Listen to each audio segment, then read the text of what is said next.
Conforme prometido, essa aula aqui, ela continuando o tema de como estudar o grego, né, com algumas dicas e sugestões que demos na aula passada. Agora, como eu prometi, eu trago algumas referências aqui básicas. Se fosse para trazer uma coisa bem profunda, eu poderia fazê-lo, mas aqui é o mínimo que você pode ter aí como útil, né? O básico para você trabalhar com o idioma grego sem ter dinheiro ou coisa do tipo, e mesmo que tenha dinheiro.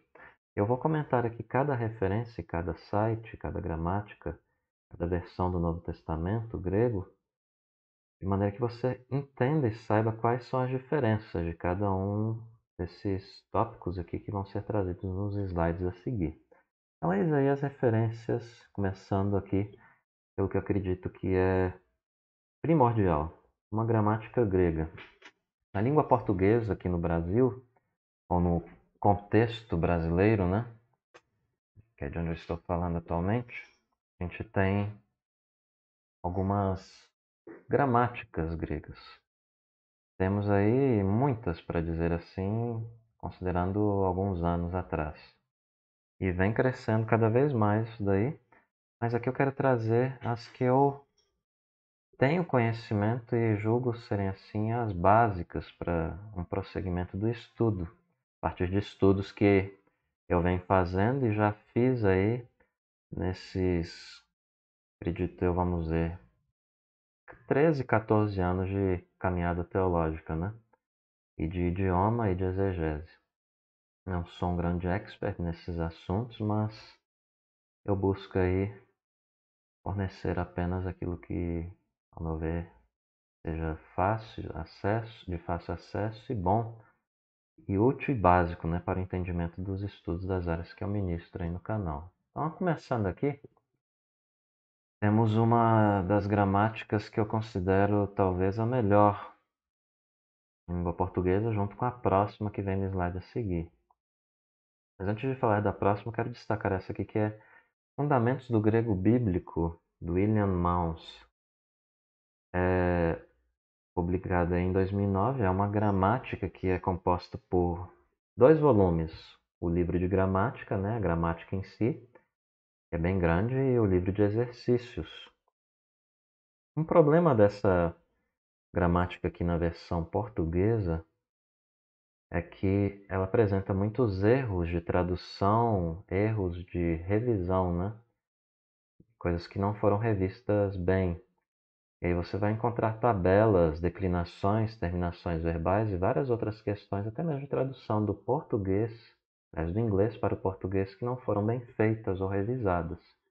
Há muitos erros, então a gente tem que tomar cuidado e consultar aí, no caso, a gramática original em inglês. Você tem a chance de ter acesso à gramática inglesa e acesso ao próprio inglês, né? Para assim fazer as traduções, as devidas questões diferenciais aí do inglês para o português, né?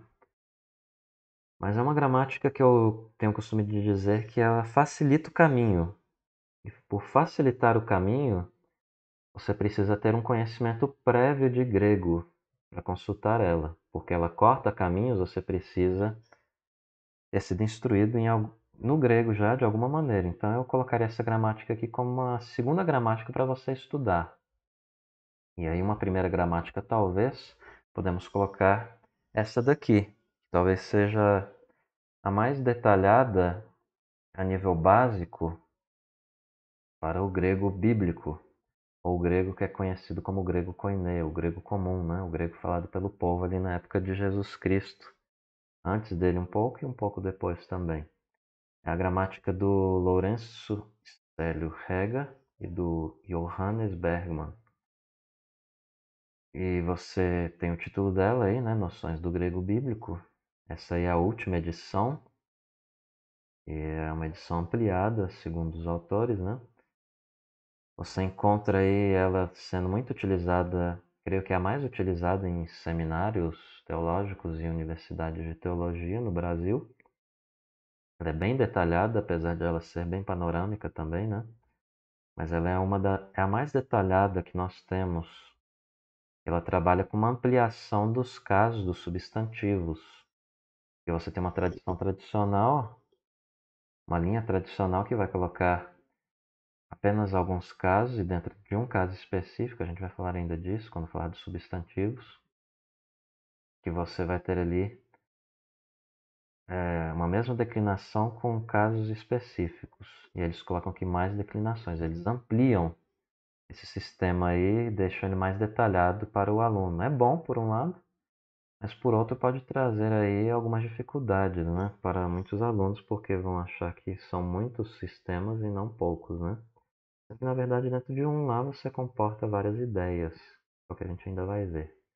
Essa aqui foi a gramática que eu fui instruído na época de bacharel em teologia, no Seminário Presbiteriano de Brasília. Você encontra isso aí pela editora Seibel, né? Que é a editora do IBEL, Instituto Bíblico Eduardo Lehner, em Minas Gerais.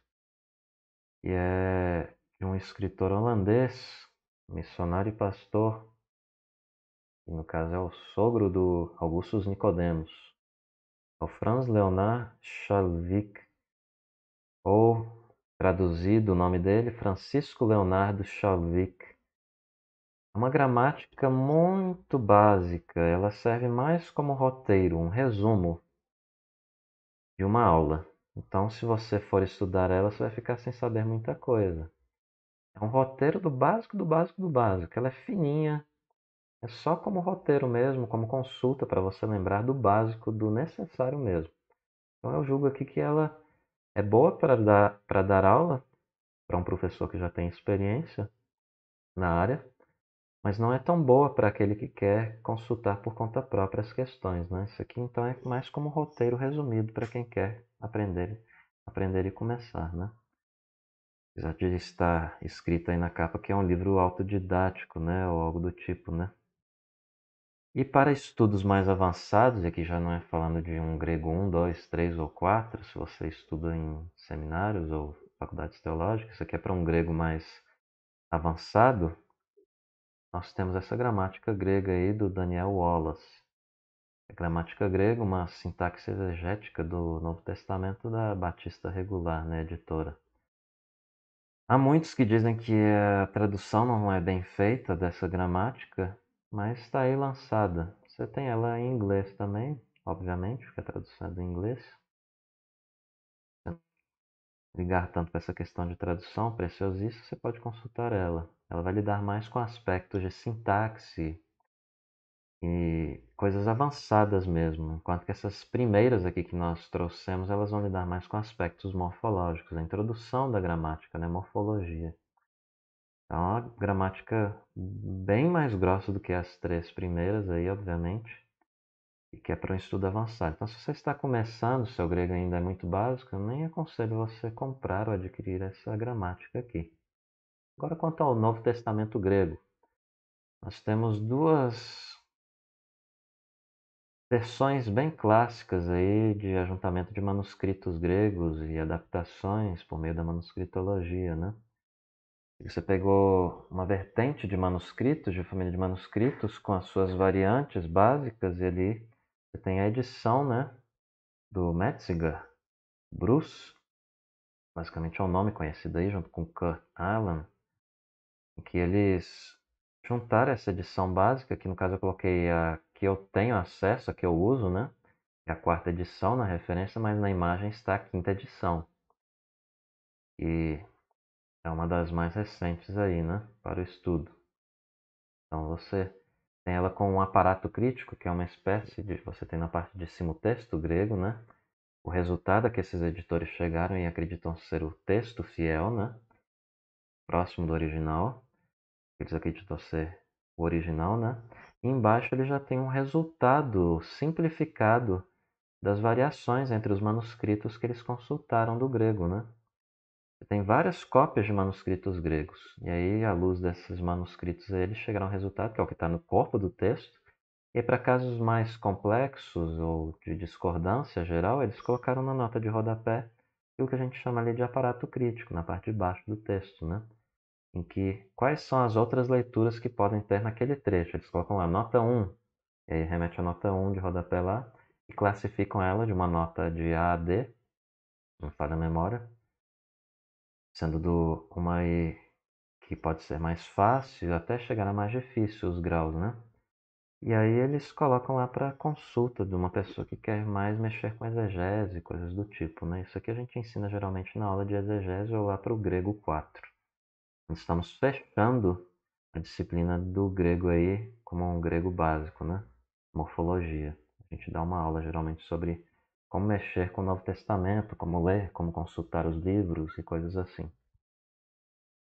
E para aqueles que são mais avançados e querem chegar a uma conclusão própria e fazer a sua própria classificação, você tem esse Novo Testamentum Graece, ou Graete, alguns vão dizer, enfim, que é o grego com o inglês aí, né, do Novo Testamento, versão onde você tem a edição do Novo Testamento grego especificamente. Eu coloquei mais uma vez aqui a referência que eu tenho acesso, que é a 27ª, e a mais recente aí, a 28ª. Então, pelo meu conhecimento aí, até onde eu fiz essa aula, está nesses estados aí. Quinta e 28ª, não cheguei a consultar mais para frente, por curiosidade não. Mas foi isso aí que me chegou. Se tiver aí alguma diferença, se você estiver vendo o vídeo depois, coloca aí nos comentários que já tem uma edição mais recente, talvez uma 29ª, 30ª, em que há revisões, né? Manuscritos que talvez surjam, cheguem ao conhecimento público e coisas assim, eles vão acrescentando essas alterações e atualizações no texto, corpo do texto bíblico grego e no aparato crítico, né? Aquilo que eu coloquei para facilitar o seu pensamento como nota de rodapé, né? Você vai ter as diferentes referências. Por exemplo, se um texto ele diz assim, Jesus, Filho de Deus, há outros textos ali do mesmo manuscrito de Efésios, por exemplo, que vai ter ali em capítulo 1, versículo 1, suponhamos, não que esteja escrito isso lá, mas vai ter Jesus, o Filho do Pai, e não Filho de Deus, né? Aí você pode escolher, de acordo com aquilo que você estuda e na sua interpretação, seja o texto apropriado, né? E classificar se aquilo ali é um A, B, C ou D, é algo fácil, moderado ou difícil, né? De ser decidido. E agora quanto a sites, sendo mais acessíveis, se você não tem condições aí de comprar esses livros ou coisas assim, temos aqui alguns sites que podem ser úteis para lidar com textos e coisas do tipo. Uma biblioteca, um acervo de domínio público, Archive, Internet Archive, você encontra aí nesse site, né? Você encontra vários livros gregos, vários livros em inglês, em português, e de vários tipos, jornais, coisas em vários idiomas, espanhol também, inglês, português, italiano, enfim. Coisas aí que viram domínio público, né? E que algumas pessoas lançam também. E é importante eu ter colocado isso aqui porque se você tem interesse em ler filósofos antigos, história, consultar fontes gregas para consultar aí o contexto histórico da época do Novo Testamento e do Antigo Testamento também, parte do Antigo Testamento, você consegue consultar esses escritos antigos, como escritos dos pais da igreja, escritos ali de autores que são historiadores, geógrafos da época de Jesus, um pouco antes e um pouco depois. Eu não vou sair aqui mencionando todos, mas você pode também consultar Flávio Josefo. Enfim, há muitos que utilizam o grego. E aqui eu trago também um site bem completo. É como se fosse um analisador de obras teológicas com foco em comentários bíblicos. Acima de tudo, você percebe aí que o nome do site é Best Commentaries, que é o Rotten Tomatoes for Biblical Studies. É como se fosse o Rotten Tomatoes do aquele site que analisa filme, né? Filmes, de críticas de filme e dá notas para os filmes. E aí ele faz o mesmo com as obras teológicas e, acima de tudo, com os comentários. E coloca eles por ordem de melhor para o pior, com foco, ser mais pastoral, etc., ser mais exegético, se ele é católico, se ele é devocional, se é de um judeu, ou coisa assim, né? E você clica, por exemplo, na parte lá do Novo Testamento, abre o livro de Mateus. Você vai ter na parte mais abaixo lá da página, quando você abre, uma classificação do Carson até aquilo que eles vão colocar nas notas mais abaixo. Lembrando que nem todo comentário ele é tão completo assim, né? Precisa estudar aí, dizem alguns, talvez 3 comentários juntos. Se estiver fazendo uma exegese, um estudo bíblico. Uns dizem que 5, outros são mais exagerados, pegam 10. Isso aí vai do teu tempo. Se não tem tempo, você pega aquilo que é o de melhor nota, de aquilo que é melhor nota entre um mais exegético, mais acadêmico, equilibra com um devocional e com um pastoral, né, para pegar as aplicações. Mas na língua portuguesa, via de regra, eu recomendo o Novo Testamento, o comentário do William Hendrickson, do Simon Eastmaker, publicado pela editora Cultura Cristã. São vários volumes grossos, vermelhos. Você tem condições de comprar, compre lá. Um mais básico, resumido, é o da Vida Nova, aquele que a versão do Novo Testamento tem a capa azul e a versão do Antigo Testamento é um vermelho escuro, meio vinho. Eu digo isso porque a editora Vida Nova está publicando um comentário bem interessante, que é um comentário contextual arqueológico, que ele traz algumas atualizações de contexto, ele tem esse foco em contexto. Mas ele deixa falhar muitas coisas também, ele é bem básico, igual esse outro aí, desse Vida Nova que eu indiquei. E por fim eu indico o do João Calvino, e ele equilibra erudição com aplicação. Ele é o melhor comentário talvez que é possível encontrar aí em português, com boas aplicações, profundas reflexões, né? Acima de tudo, sem perder aí a erudição, né? O estudo, mencionar coisas em grego e hebraico, né? E latim. Mas tem um site de avaliação para você consultar todas as áreas da teologia. Se você precisar estudar alguma coisa, você confere lá. É em inglês, infelizmente, né? Assim como a maior parte dos sites que eu estou colocando aqui. Então é muito importante quando você estuda grego e, acima de tudo, o hebraico e essa parte da teologia exegética, a maior parte está em inglês, infelizmente. É muito pobre ainda. Já foi pior na língua portuguesa, essa área. Mas ainda é muito ruim. É por isso que você precisa ter acesso ao inglês. Um site aqui, o Bible Hub, ele engloba aí ferramentas desde comentários, léxicos, dicionários mais básicos e mais profundos, livros de história aí com contexto histórico, várias coisas tem nesse site aí. Léxico, interlinear, você tem acesso ao grego aí, a Bíblia grega, a Bíblia hebraica nesse site. Você não tem condições de comprar, você acessa lá. E aqui já para a questão mais de prática, né, porque o estudo da língua grega deve visar isso, você pode ter acesso a esse site aí, o Biblical Counseling Coalition, que é a coalizão de aconselhamento bíblico, que é um site com artigos, textos breves, com foco em aplicação de textos bíblicos e reflexões para os problemas da vida, né? De maneira bíblica e não psicológica. Aqui um site de um professor lá do Mackenzie, especificamente do Andrew Jumper, ele centro de pós-graduação, onde pastores são geralmente formados na nível de mestrado e doutorado na IPB, na Igreja Presbiteriana do Brasil, um professor que dá aula de grego lá, e ele tem esse site aí com vários recursos, inclusive ele tem uma seção lá em que você pode clicar de aulas, né, de videoaulas, na parte de cima do site, que você encontra uma tabela com 4 gramáticas lá. Ele dá as aulas dele no YouTube, gravadas, já estão, né, bem antigas. E são bem básicas mesmo, mas pode te ajudar bastante para você entender um pouco melhor. Inclusive as aulas que você encontra nesse canal dele, isso é grego no YouTube, e aí no site também, quando você clica na parte de aulas, você tem a tabela lá com 4 gramáticas, onde ele organiza as gramáticas segundo o ritmo de aula que ele segue, a lógica, você clica na aula e remete para o YouTube lá o link, né?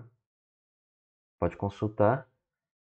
São as mesmas aulas que são dadas no curso que eles consideram uma espécie de pós-graduação, mas que não é pós-graduação, né? Porque você não tem um trabalho final.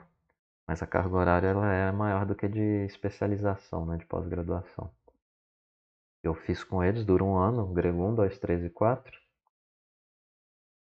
Eu fiz em 2018, se não me engano. E você tem essas aulas lá. E, ao meu ver, não é necessário você pagar só para, a não ser que você queira ter um certificado, né? Formal emitido pelo Mackenzie, coisas assim. E pelo Andrew Jumper, né? O vulgo André Pulador, que alguns brincam. Aí fica a teu critério. Aqui você tem um site também, semelhante ao Bible Hub, mas ele é com foco mais em obras teológicas de domínio público. Tem muitos comentários lá, sermões de Charles Spurgeon e vários outros autores aí são de forte tradição na história teológica conservadora. Precept Elsting. E você pode acessar tranquilamente e deixar nos seus favoritos no site.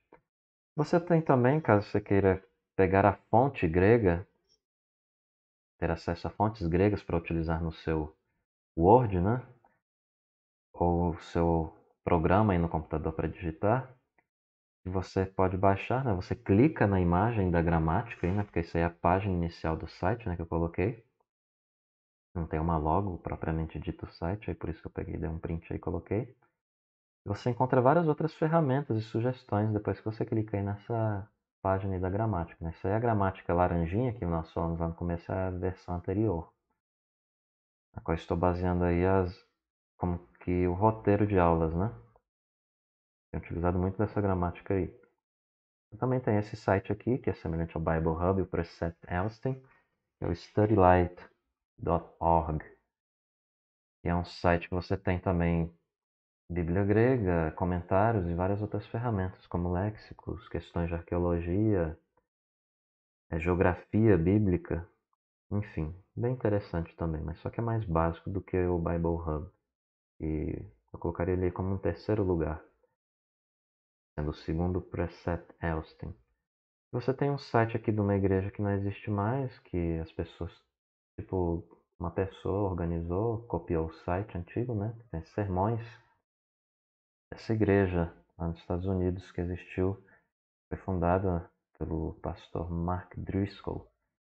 É a igreja Mars Hill, que é a colina de Marte, né? Faz uma referência lá a Atos. Ele depois ficou arrependido de ter colocado esse nome aí, né? Onde eu estava com a cabeça para colocar esse nome lá? Colina de Marte, onde os deuses gregos lá, o panteão grego estava, né? Mas você consegue encontrar sermões lá, roteiros em inglês, que podem funcionar como um comentário ao texto bíblico. Esse pastor Mark Driscoll é muito bom de aplicação e contextualização da palavra. Se não conhece, consulte sermões dele lá no YouTube. Eu aconselho o sermão legendado O Homem e o Casamento e a Mulher e o Casamento. São os melhores sermões aí que já pregou. Para ver bem a praticidade dele.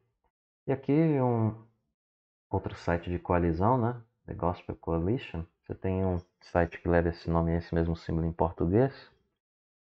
É Colisão pelo Evangelho, né? Se não me engano. E é um braço do site original, né? Esse daí. Você encontra também artigos lá até em espanhol, se me falha a memória. Mas acho que predominante é inglês mesmo. E várias áreas da teologia, discussões recentes são colocadas lá, né?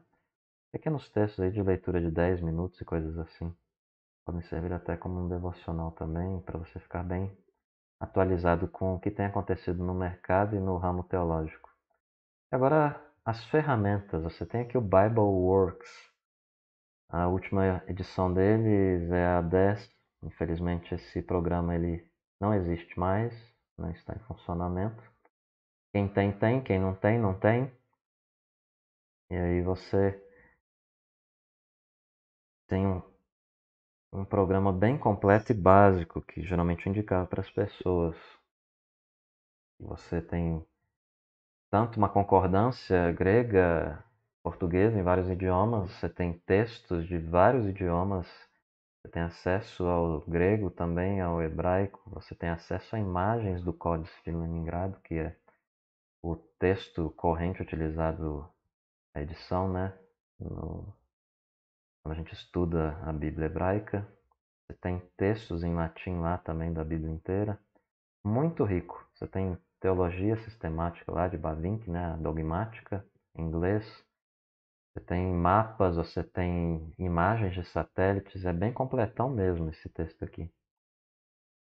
É uma plataforma de exegese, bem completa. Se você sabe usar ali todos os elementos, isso aí te dá um boom, uma facilidade de tempo que é inimaginável. Você tem aqui um paralelo a ele, né? Que é grátis e ele tem uma parte que é paga, também se você quiser você paga algumas coisas lá, está atualmente funcionando. É o eSword, que é um aplicativo que é um pouco mais básico que o BibleWorks, mas você tem acesso a ele grátis, né? Você tem também aqui, para aqueles que querem escrever fora do Word, além da fonte que você usa no Word, né? Você pode baixar esse aplicativo para simular um teclado russo, grego ou hebraico, né? Que é o Ether, e é gratuito, você baixa no site, né? Lá o aplicativo deles, o software, melhor dizendo, e baixa para o seu computador, instala, ele vai simular aqui na parte inferior da tua tela no computador o teclado, né? E aí você pode digitar no seu computador por meio do mouse algumas palavras no Google e coisas do tipo WhatsApp ou WhatsApp, né? Enfim, essa ferramenta aqui é riquíssima, não existe mais também. Quem tem, tem. Quem não tem, não tem mais. Que é o antecessor do atual Logos Bible Software, que é o Libronix, ou Libronix, alguns dizem, né? O Digital Library System. É o sistema digital, de biblioteca digital, que você pode ter aí. Um mais rico ainda do que o BibleWorks, em que você adquiria na época, né? E atualmente está no Logos. Você adquire e compra os livros digitais. Você pode copiar, jogar no tradutor, jogar direto no teu Word, já vem com a referência, segundo o modelo de referência que você quer, né? Se é da APA, se é o mais formal próximo da BNT, já vem tudo com as notas de rodapé de acordo com o texto que você joga lá no Word e vem certinho. Você vai acumulando uma biblioteca e você pode, por exemplo, fazer uma busca de uma palavra grega, se você tem acesso à Bíblia grega, você comprou a Bíblia grega.